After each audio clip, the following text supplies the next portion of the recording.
Саламатсыздар ма, құрметті оқырмандар? Бүгінгі сабағымыздың тақырыбы екі нүктенің ара қашықтығы. Координаталар жазықтықтағы екі нүктенің ара қашықтығы. Сіздермен бірге математика пәнінің оқытушысы Әлсейітов Амангелді Құмарұлы. Координаталар жазықтықта координаталар x1 және y1 болатын А нүктесі және координаттар x2 мен y2 болатын B нүктелер берілген болсын. Осы екі нүктенің ара қашықтығын табу керек. Немесе бұны екі нүктенің ара қашықтығы деп атаумен қатар кесінінің ұзындығы деп те атайды. Жазықтықтағы тік бұрышты декарттық координаталар жүйесінде суреттегідей А және Б нүктелерін белгілейміз. Аның координаталары сәйкесінше x1 және y1, ал Б нүктесінің координаталары x2 және y2. Осы екі нүктенің ара қашықтығын табу керек. Немесе АБ кесіндісінің ұзындығын табу керек. Басқаша, координаталар жазықтықта өздерінің координаталарымен берілген екі нүктенің ара қашықтығын табу деп те атайды. А нүктесі арқылы OX осіне параллель жүргіземіз, және Б нүктесі арқылы OY осіне параллель жүргіземіз. Олардың қиылысу нүктесін С арқылы белгілейміз. Сонда бізде тік бұрышты АБЦ үшбұрышы пайда болады. Бұндағы С бұрышы тік бұрыш, яғни біз АБЦ тік бұрышты үшбұрышын алдық. Пифагор теоремасын білеміз. Тік бұрышты үшбұрыштың катеттерінің квадраттарының қосындысы оның гипотенузасының квадратына тең. Бізде АЦ және БЦ катеттер, ал АБ бізде гипотенуза. Яғни біздегі ізделінді қашықтық, ізделінді ұзындық АБЦ тік бұрышты үшбұрышының гипотенузасы болып тұр. Ал бізде АЦ-ның ұзындығы ол x1 және x2-ның ара қашықтығына тең, ал БЦ-ның ұзындығы ол y1 менен y2-ның ара қашықтығына тең. Ал біз сан өрісіндегі екі нүктенің ара қашықтығының формуласын білеміз. Егер сан өрісінде екі нүкте берілсе, олардың ара қашықтығы олардың координаталарының айырмасының модуліне тең. Неге модуль? Себебі біз жалпы жағдайда қай нүктенің оң жағында, қай нүктенің сол жағында орналасқандығын білмейміз. Сонымен бізде АЦ x2 минус x1-дің модуліне тең, ал БЦ ол y2 мен y1-дің айырмасының модуліне тең. Мына Пифагор теоремасындағы АЦ мен БЦ-ның орындарына біз осы мәндерді қоямыз.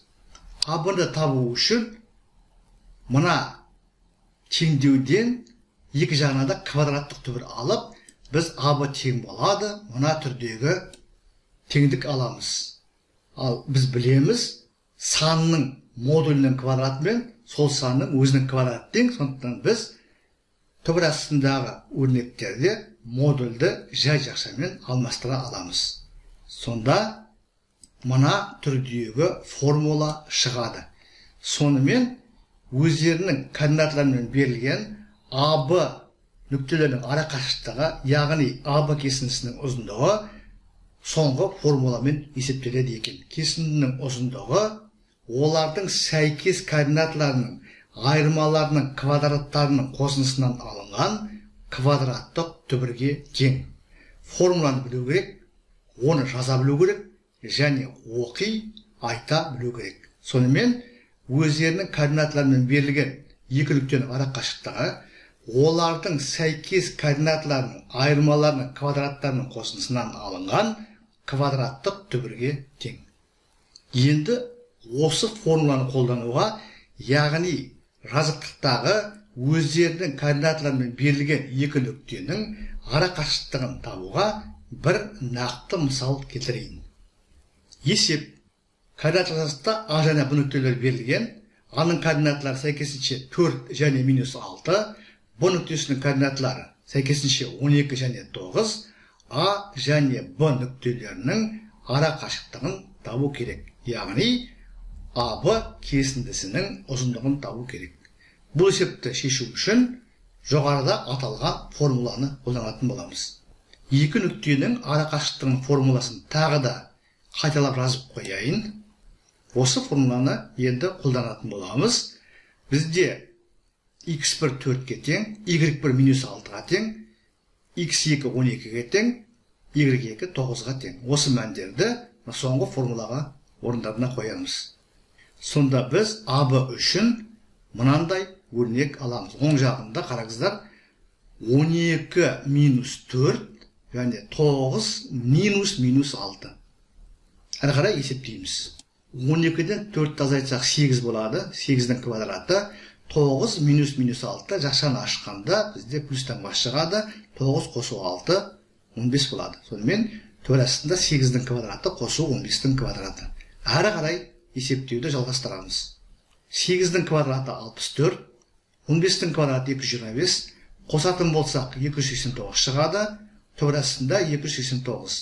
Ал 289 ол 17-дің квадраты. Сонымен бұл есептің жауабы 17. Берілген АБ нүктелерінің арақашықтығы 17-ге тең.